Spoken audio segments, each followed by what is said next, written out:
خروج اور اس کا چوتھا باب جو 31 آیات پر مشتمل ہے۔ تب موسیٰ نے جواب دیا، لیکن وہ تو میرا یقین ہی نہیں کریں گے، نہ میری بات سنیں گے۔ وہ کہیں گے خداوند تجھے دکھائی نہیں دیا۔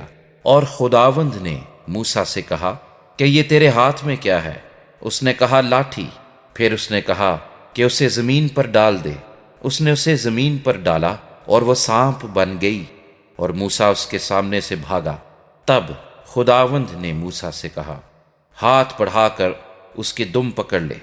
اس نے ہاتھ بڑھایا اور اسے پکڑ لیا، اور وہ اس کے ہاتھ میں لاٹھی بن گیا، تاکہ وہ یقین کریں کہ خداوند ان کے باپ دادا کا خدا، ابراہیم کا خدا، اسحاق کا خدا اور یعقوب کا خدا تجھ کو دکھائی دیا۔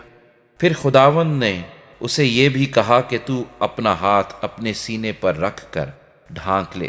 اس نے اپنا ہاتھ اپنے سینے پر رکھ کر اسے ڈھانک لیا، اور جب اس نے اسے نکال کر دیکھا تو اس کا ہاتھ کوڑ سے برف کی مانند سفید تھا۔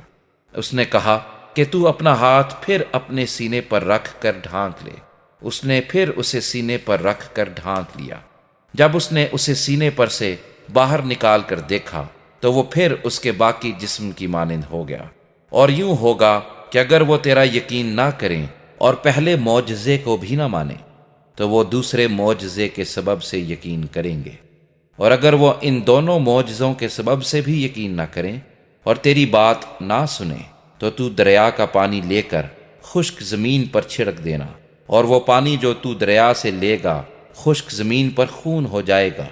تب موسیٰ نے خداوند سے کہا، اے خداوند، میں فصیح نہیں، نہ تو پہلے ہی تھا اور نہ جب سے تو نے اپنے بندے سے کلام کیا، بلکہ رک رک کر بولتا ہوں اور میری زبان کند ہے۔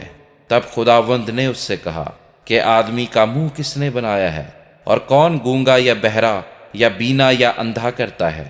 کیا میں ہی جو خداوند ہوں یہ نہیں کرتا؟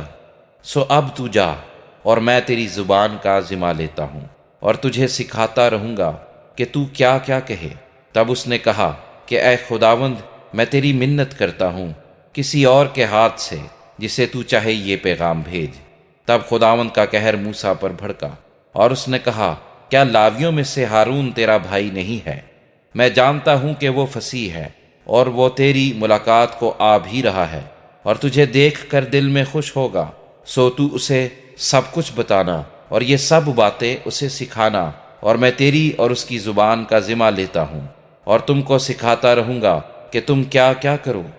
اور وہ تیری طرف سے لوگوں سے باتیں کرے گا، اور وہ تیرا منہ بنے گا، اور تو اس کے لیے گویا خدا ہوگا۔ اور تو اس لاٹھی کو اپنے ہاتھ میں لیے جا اور اسی سے ان معجزوں کو دکھانا۔ تب موسیٰ لوٹ کر اپنے خسر یترو کے پاس گیا اور اسے کہا کہ مجھے ذرا اجازت دے کہ اپنے بھائیوں کے پاس جو مصر میں ہیں جاؤں اور دیکھوں کہ وہ اب تک جیتے ہیں کہ نہیں۔ یترو نے موسیٰ سے کہا، سلامت جا۔ اور خداوند نے مدیان میں موسیٰ سے کہا کہ مصر کو لوٹ جا، کیونکہ وہ سب جو تیری جان کے خواہاں تھے مر گئے۔ تب موسیٰ اپنی بیوی اور اپنے بیٹوں کو لے کر اور ان کو ایک گدھے پر چڑھا کر مصر کو لوٹا، اور موسیٰ نے خدا کی لاٹھی اپنے ہاتھ پہ لے لی۔ اور خداوند نے موسیٰ سے کہا کہ جب تو مصر میں پہنچے تو دیکھ وہ سب کرامات جو میں نے تیرے ہاتھ میں رکھی ہیں فرعون کے آگے دکھانا، لیکن میں اس کے دل کو سخت کروں گا اور وہ ان لوگوں کو جانے نہیں دے گا۔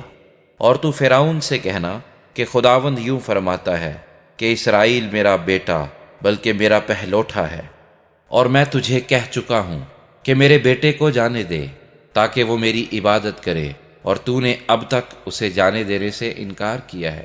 سو دیکھ میں تیرے بیٹے کو بلکہ تیرے پہلوٹے کو مار ڈالوں گا۔ اور راستے میں منزل پر خداوند اسے ملا اور چاہا کہ اسے مار ڈالے۔ تب سفورا نے چکمک کا ایک پتھر لے کر اپنے بیٹے کی کھلڑی کاٹ ڈالی اور اسے موسیٰ کے پاؤں پر پھینک کر کہا، تو بے شک میرے لیے خونی دلہا ٹھہرا۔